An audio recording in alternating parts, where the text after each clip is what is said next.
Oh man, never done something like this before. Okay. What's going on, guys? It's your boy J-Rock the Poet, and today I'm gonna be doing something a little different. I'm gonna be giving you guys an exclusive look into my writing process, my recording process. You know what I'm saying? Giving you an exclusive behind the scenes look into, you know, my creative process as a whole. I hope you guys enjoy. Hope you guys learn, you know, a thing or two. And without further ado, let's get started.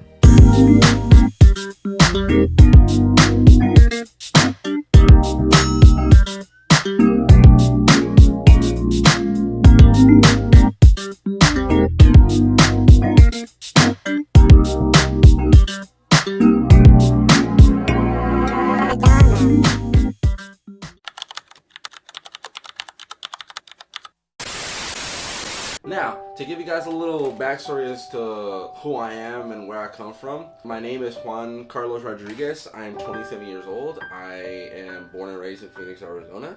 I'm a first generation Mexican American, as well as my older sister. I was the youngest of 3, now I'm the youngest of 2. I grew up with only my mother, mainly because my father was never around.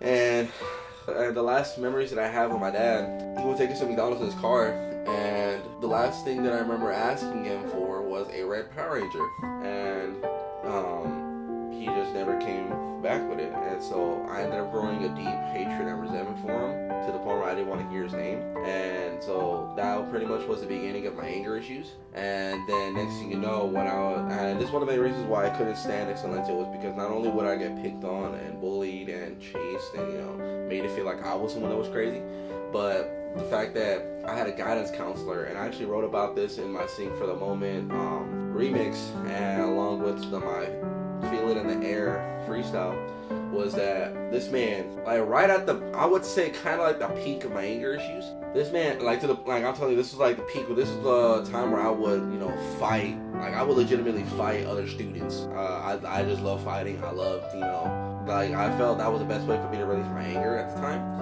To the point where I had a guy that would set up fights for me. But I talked to this guidance counselor. You know, I'm telling him my life story. I'm like, you know, single mom. She's always at work. I don't have my dad. I'm always getting picked on, so I feel like I have to fight for, you know, respect. This man's gonna look me in the face. He's gonna be like, you know who you remind me of? This member from Gorillaz. I said, I'm not telling you shit. And so, because of that, I refused to, you know, talk about my life and my issues. No, but I remember growing up as well, I remember growing up as well, I used to dance a lot. Like, I loved dancing. I loved music. I loved, you know, expressing myself on a dance floor.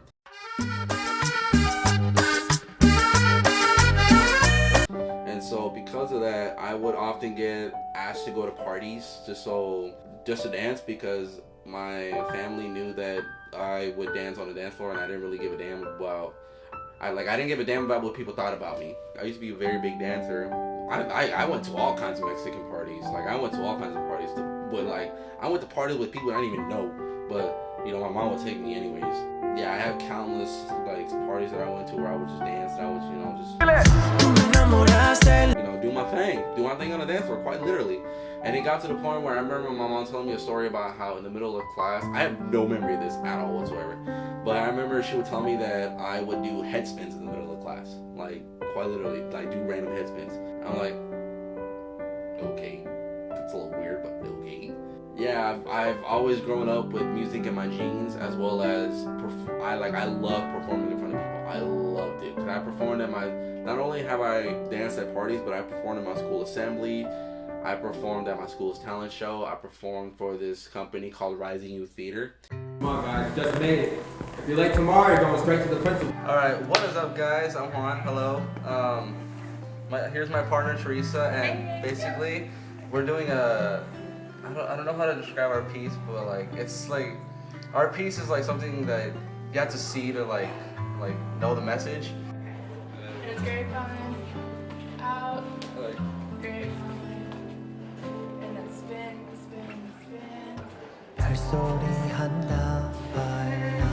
And what I want people to like see is that like we've become so attached to these things that like everywhere I see people are either Snapchatting in class or like at the dinner table or anything, then like basically talking to everyone on here. But when it comes to like one-on-one contact, like actual like people talking to each other face to face, like it's all awkward and like it seems like people have lost connection. Like at Rising Youth Theater was the one thing that really helped me come out of my shell, because I remember the very first play that I did for them was called Disengaged, and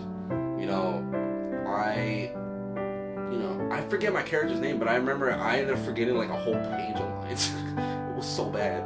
But then I remember a little while later I ended up performing on like for this thing that they do called the light rail plays, and this was back when they actually performed on the light rail.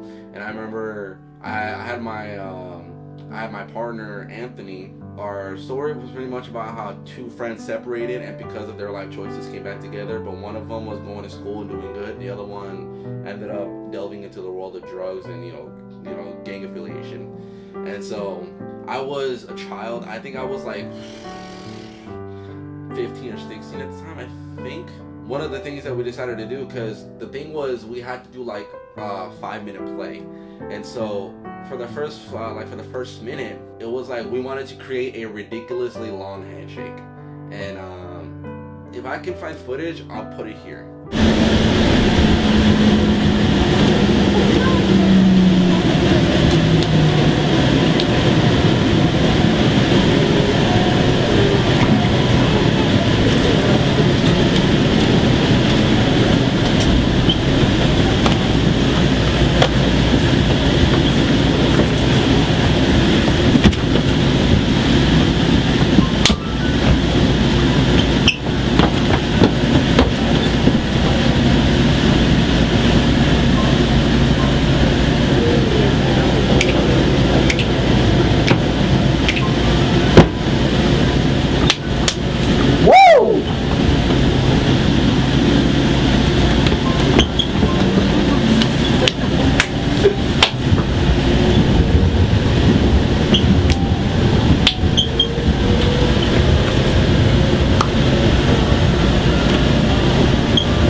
Essentially, we did our little dance, and afterwards we didn't really because we wanted it to be silent. Like we wanted it to we didn't want to say any words. We wanted to evoke, like we wanted you to perceive it in your own way.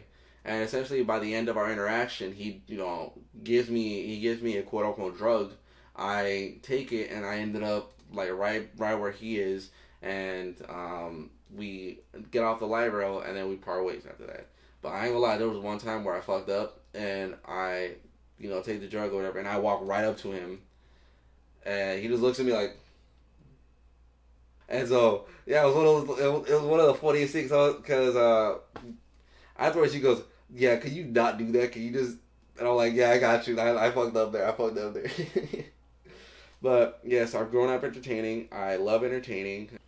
And that's a little insight as to who I am and where I came from, where I grew up.